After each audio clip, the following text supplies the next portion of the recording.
రోజుకో రచ్చ గంటకో వివాదంతో లోక్సభ సమావేశాలు కాకరేజేశాయి.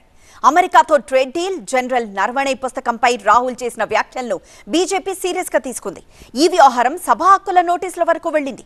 అయితే ట్రేడ్ డీల్ కు వ్యతిరేకంగా తన పోరాటం కొనసాగుతుందని, రైతులు కార్మికుల కోసం జైలుకు వెళ్లేందుకు సిద్ధమని రాహుల్ ప్రకటించారు. పేరుకే పార్లమెంట్ బడ్జెట్ సమావేశాలు, కానీ బడ్జెట్ పై చర్చ జరిగింది తక్కువ, వివాదాలే ఎక్కువ. రోజుకో వివాదంతో లోక్సభ దద్దరిల్లింది. అమెరికాతో ట్రేడ్ డీల్, జనరల్ నరవాణే పుస్తకం, 8 మంది కాంగ్రెస్ ఎంపీల సస్పెన్షన్, ఇలా వరుసగా గొడవలతో లోక్సభ నడిచింది. స్పీకర్ పై అవిశ్వాస తీర్మానం, రాహుల్ పై సభా హక్కుల ఉల్లంఘన నోటీస్, బీజేపీ కాంగ్రెస్ మధ్య గొడవను నెక్స్ట్ లెవెల్ కు తీసుకెళ్లింది.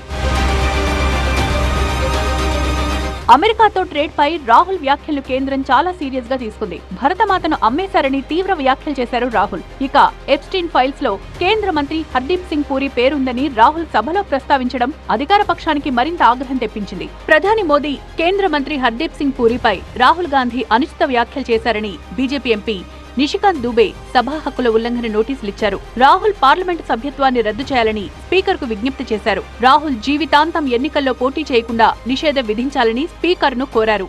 मैंने आज लोकसभा में जो है एक सब्सटेंसिव मोशन जो है मूव किया है राहुल गांधी जी के खिलाफ कि वो देश को तोड़ने वाली साजिशों के साथ, सोरोस के साथ, यूएसएड के साथ, फोर्ड फाउंडेशन के साथ किस तरह से मिलकर देश को गुमराह कर रहे हैं, सेना के मनोबल को गिरा रहे हैं और जितनी विरोधी शक्तियां हैं उनके साथ मिलकर भारत को टुकड़े टुकड़े कर देना चाहते हैं। उसके लिए मैंने एक सब्सटेंसिव मोशन जो है माननीय स्पीकर साहब को मूव किया है कि इस पर चर्चा हो और राहुल गांधी की सदस्यता खत्म हो और वो चुनाव लड़ने के लिए जिंदगी भर के लिए डिबार्ड हो.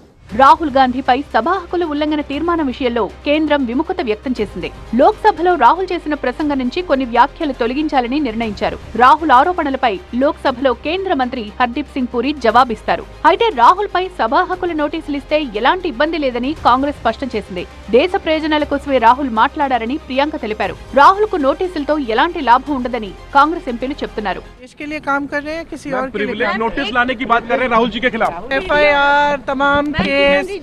ये सब क्या क्या करेंगे करने दीजिए, राहुल जी को फर्क नहीं पड़ता। किसी को अब्यूज नहीं किया।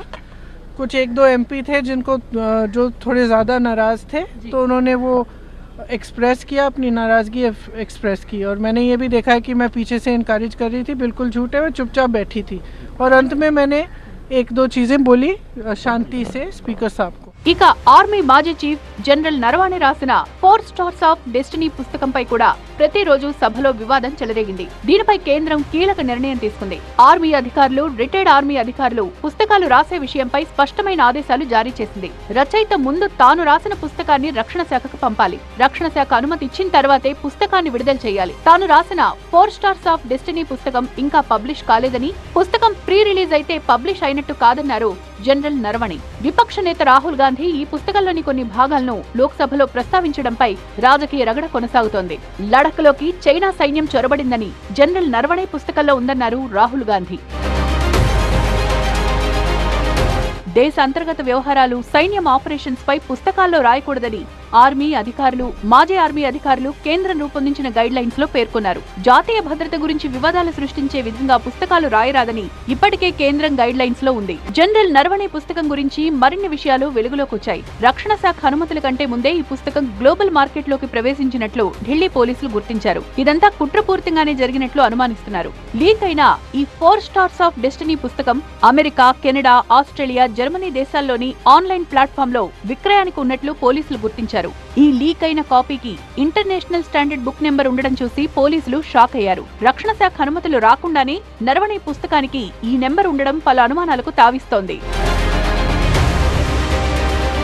పుస్తకం లీక్ వ్యవహారంపై పబ్లిషర్స్ పెంగ్విన్ ప్రతినిధులను ఢిల్లీ పోలీసులు ఇప్పటికే ప్రశ్నించారు. అదే సమయంలో విదేశీ మార్కెట్లకు ఈ బుక్ ను పంపించడానికి సంబంధించి డిజిటల్ ఆర్థిక లావాదేవీలను ట్రాక్ చేసినట్లు పోలీసులు వెల్లడించారు. వాస్తవానికి చైనాతో భారత్ ఘర్షణలను ప్రస్తావిస్తూ నరవణే రాసిన పుస్తకానికి రక్షణ మంత్రిత్వ శాఖ నుంచి ప్రచురణ అనుమతి లభించలేదు. అయినప్పటికీ విపక్ష నేత రాహుల్ గాంధీ ఆ పుస్తకాన్ని లోక్సభకు తీసుకురావడంపై దుమారం చెలరేగింది. పుస్తకం లీకేజ్ గురించి ఢిల్లీ పోలీసులు ఎఫ్ఐఆర్ నమోదు చేసి పెంగ్విన్ ఇండియాకు నోటీసులు జారీ చేశారు.